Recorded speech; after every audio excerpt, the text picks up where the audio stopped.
Among ife kpatara o ji wee wuru mostly ndị Reverend Fathers wu ndị nwere problem mostly with Evangelist Ebuka Obi ikwu n'ọwụ Virginia.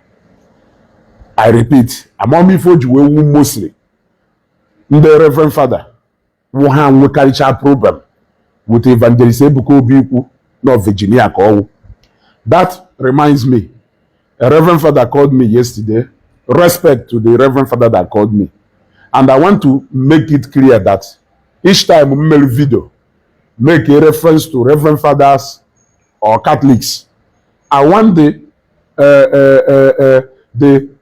Catholic ndị no ilonwe ha na-emele onwe ife ha na-eme and the Reverend Fathers ndị na-emele onwe ife ha na-eme. We respect you all.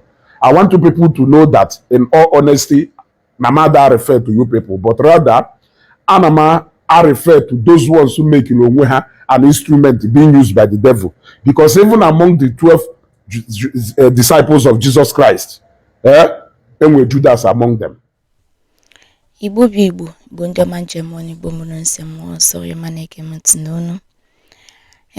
This little video won't watch it. Don't worry, get play the whole video.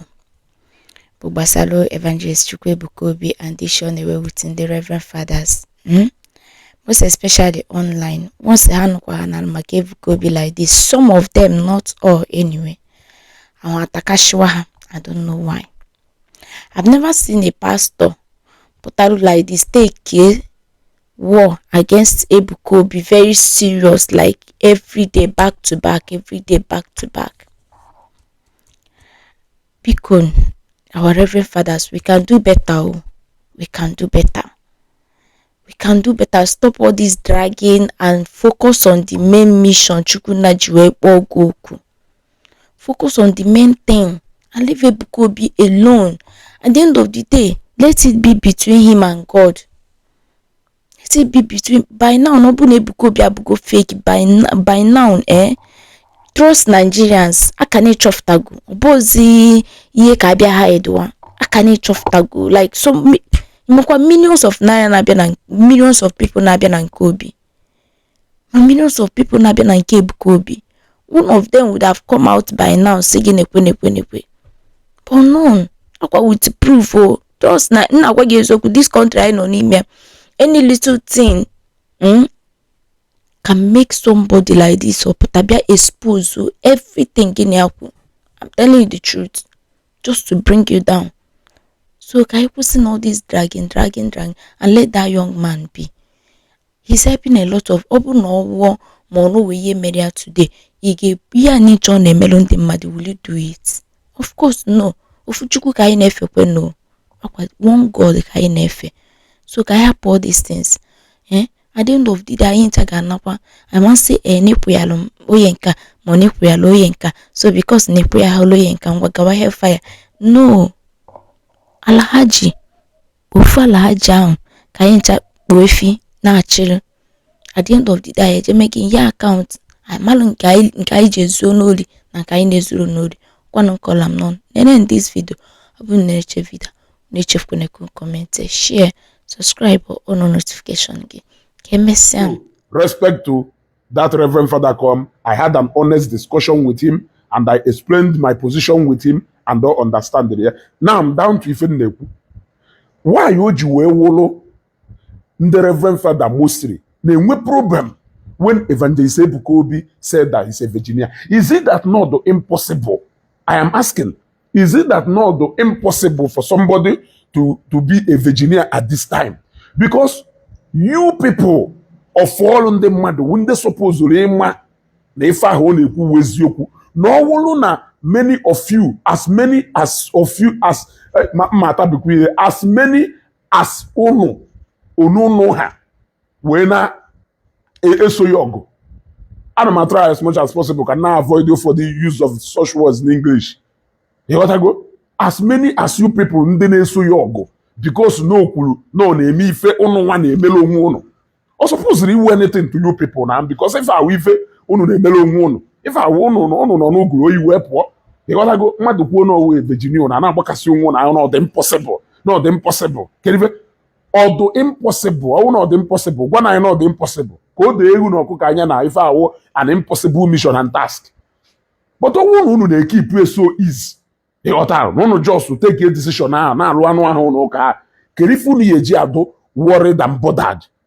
And among you people ka enwegolu ndị rezigolu issues of nyanwa adụbụghị married, not even people like us who ndị nwe decision to either marry or not, but no ndị swallow not to get married.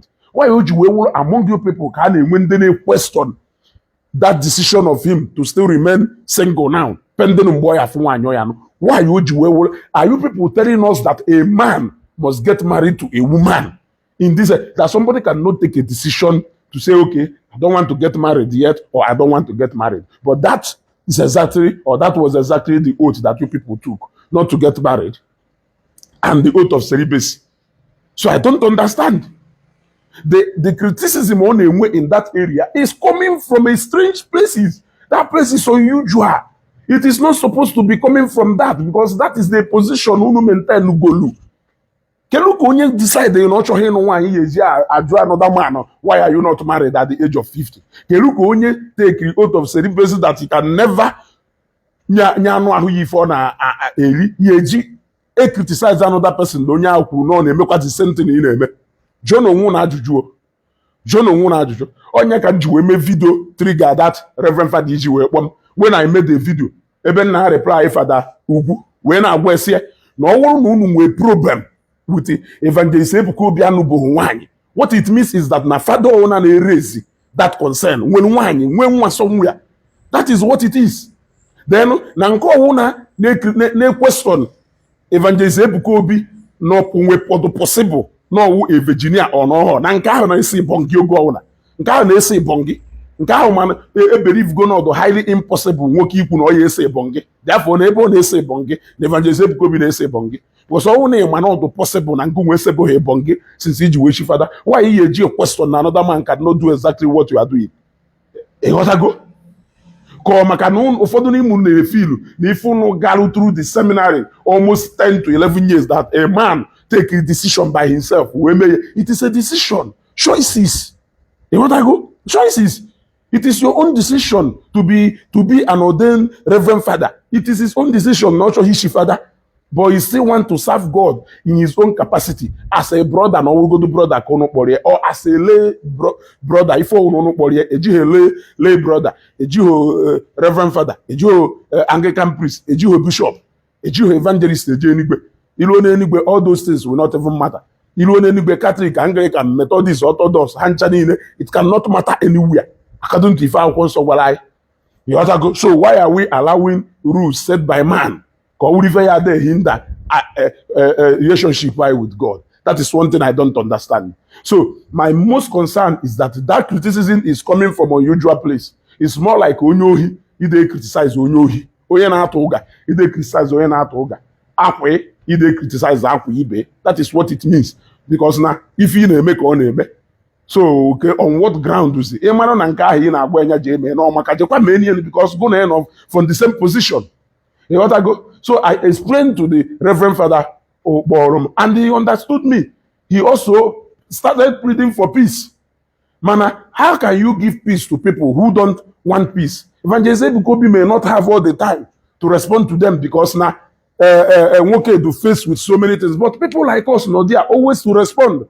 And I keep telling people, just like in the Reverend Father Kuru, that no may expect Evangelist Ebuka Obi call or people like me out why that we should say he cannot do that, of course, because now other people who are involved to her that moreover, even if Evangelist Ebuka Obi tries to do that, I will not, because he wasn't the person who assigned me to start doing that in the first place. So he cannot call me, and I'm not even doing it because of him. I'm doing it because of God. I'm doing it because of Christianity that I'm doing it because of that. I'm not doing it because of him. I'm doing it because of God, for the sake of equity and fairness. That maintain way. I'm doing it to set the record straight. I'm not doing it because of him, and I'm not even doing it because he asked me to do that.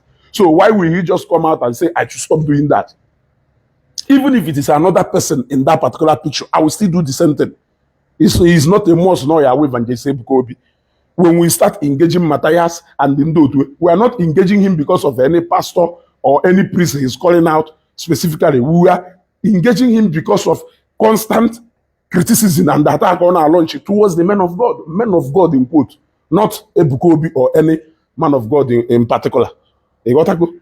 So that is exactly, I had a very fruitful discussion with him, and he was very, in fact, many Reverend sisters and Reverend Fathers and the clergymen that I have spoken with, including a bishop that I have spoken with since I started this engagement, Hannah appear very gentle and very understanding, except those who surely do mischievous. Onya kanjaguna about intention.